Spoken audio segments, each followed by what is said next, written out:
Hello friends, it's Kristie Marcotte. Today I'm sharing a few cards using Honeybee Stamps' Bee Bliss collection. I love pattern paper, so I really wanted to focus on some of the beautiful designs from Honeybee Stamps. I'm using a card sketch for inspiration. This is from Sugar Pea Designs. It's Sugar Sketch number 44. This is such a fun design. It looks a bit complicated, but it's actually very easy to use. For the background, I selected two different pattern papers. The polka dot paper is 4 inches by 2 5/8 of an inch. And for that upper piece, it doesn't have to be the full 4 inches across since it will be covered up. So I was able to use a smaller scrap. It's still 2 5/8 inch wide though. For that angled element, this is where I like to use my featured pattern paper. So I decided to use this darling little bee paper. I cut the paper to 3.5 inches wide, and I am layering it on some black cardstock. Then I put adhesive on the back, lay that piece on the card at an angle. I flip over my card front, use my scissors to trim off the extra. It's an easy way to create this fun design for your card. For the sentiment on the card, I'm using the big Buzzword Stamp and Coordinating Honey Cut die set. So I've already cut out the word big. I use a light pink for the main word. That first outline I use some vellum, and then the very background with that pierced design I use some white shimmer cardstock. I'll glue all of the layers together using Honeybee Stamps liquid adhesive. When I'm adding the glue on the back side of the vellum, I'm trying to make sure to only get it behind the pink cardstock. Sometimes you can see the liquid adhesive through the vellum. Although the advantage of gluing this piece onto the white cardstock, it's not quite as visible if you do end up with just a little bit of the glue showing. I decided to pop up the sentiment. I'm using the thin foam strips from Honeybee Stamps. This is one of my favorite foam dimension. They're easy to cut and it's super sticky. Sometimes I even have problems getting that release paper to release. So then I'll add the word big in place of that circle on the sketch.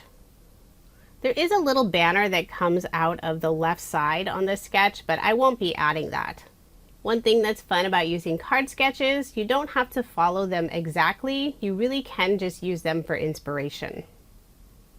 I've stamped out the rest of the sentiment and cut this out, so it'll be "You're a big deal." For a fun embellishment on the card, I'm using Honeybee Stamps' Whimsical Spring Flower Honey Cut die set. I already cut out all of the pieces. I have the flowers in a pretty teal, and I use a lighter teal, more of a blue color for the leaves, and also some of the white shimmer cardstock.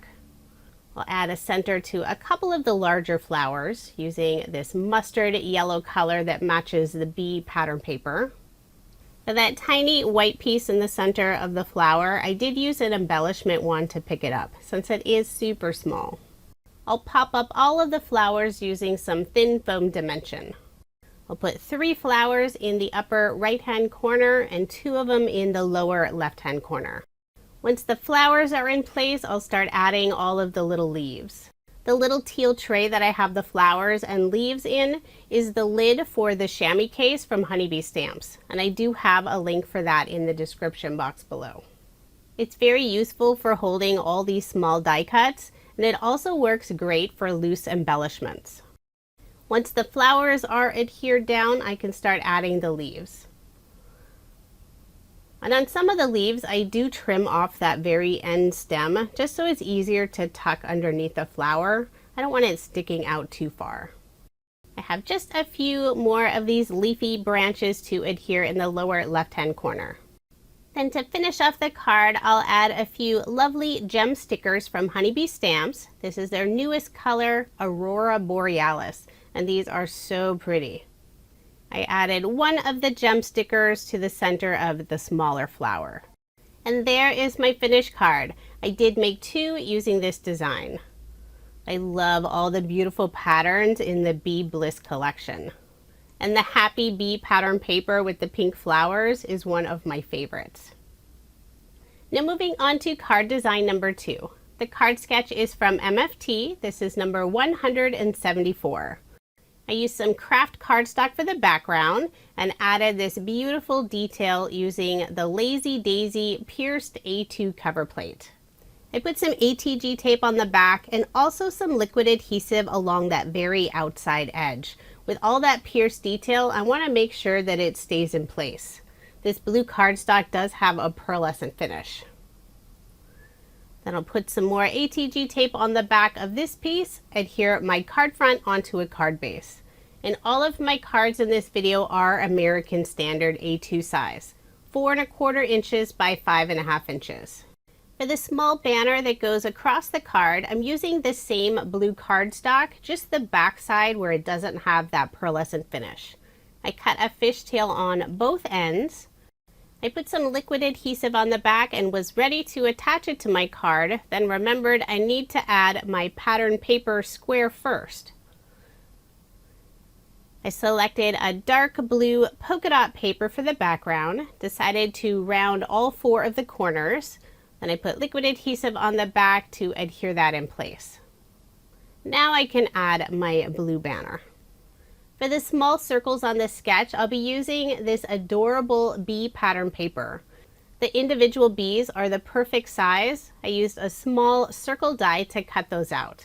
So I have 1 bee facing the right, 1 bee facing the left, and the circle in the middle is where I'll be adding a sentiment. I selected the word hello from the small card Big Hug stamp set. And I just stamped that using the Juniper Mist ink color from Catherine Pooler. I am popping up all 3 of the circles using some thin foam dimension. I've already added it to the back of the bees, and now I'll put some on the back of the hello sentiment. I have the 2 bee circles laid down loosely, then I can get the placement correct for the word hello. Now I'll remove the release paper for the 2 bees and adhere all of those circles in place. For final finishing touch, I'll add some more of the Aurora Borealis gem stickers.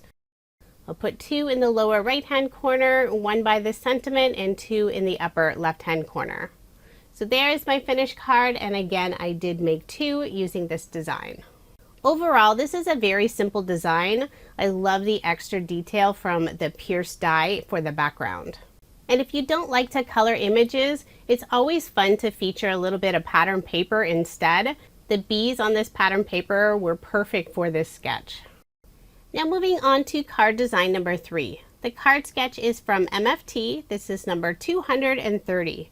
I have this really fun pattern paper for the background, has sort of a geometric, maybe even a floral design. I'll be layering it on some dark teal cardstock. For the rectangle in the center with the rounded corners, I decided to use solid cardstock. I don't want to mix too many pattern papers together. I selected another favorite pattern paper from the Bliss collection. The white daisies are so pretty with that teal background. I used the Terrific Tags die set to cut out this fun scallop tag. I used some white shimmer cardstock for the die cut that goes around the whole of the tag. And I did pop up this tag using some of the thin foam strips. I'll remove the release paper and adhere my tag on the right side. It is a little bit shorter than the tag that's indicated on the card sketch. I've already stamped out the sentiment. This is from Honeybee Stamps' Birthday Wishes set. I hope your birthday is filled with all of your favorite things. That's one of my favorite sentiments on that set. I'll cut a fishtail on both sides. I'll be adhering the sentiment on top of that tag, and since I do have the tag popped up with foam dimension, I'll need to add some foam dimension on the back side of the sentiment as well. So I'm holding it up to the tag. I have it flipped over so I know exactly where to add my foam dimension. Remove my release paper, put a little bit of ATG tape in the center, and adhere my sentiment in place. Using some teal and white twine, I decided to add a bow to the top of the tag. I have 2 small pieces and I decided to tie a double bow. Just trim off the ends. Then I'll put a small glue dot on the back side of the knot and adhere that in place. The card sketch has a small circle going on the very left side of the tag. Now I'll be changing that up a bit. Instead of a circle, I'll be adding 2 small hearts. And the heart die is from Honeybee Stamp's Mugs and Kisses Honeycut die set. I cut both of them out of the same dark teal cardstock. One of the hearts will be sort of tucked in behind the tag, and since I already have that tag adhered in place, I wasn't able to really sneak it underneath, so instead I just trimmed off the very right side of that heart. The second heart will sit on top. I put some foam dimension on the very left side and liquid adhesive on the right side. Then to finish up the card, I'll use some more of the Aurora Borealis gem stickers. 2 in the lower left-hand corner and 1 on the right side of that top heart. So there is my finished card, and again, I did make 2 using this design. The teal and golden yellow colors look so pretty together. Now here's another look at the 6 cards I made using Honeybee Stamp's Be Bliss 6x6 paper pad. There are so many fun different techniques for card making, but sometimes I really just want to use some pretty pattern paper. If you are interested in any of the products I use in this video, I do have links provided in the description box below. Thank you so much for watching, and I hope you have a wonderful day.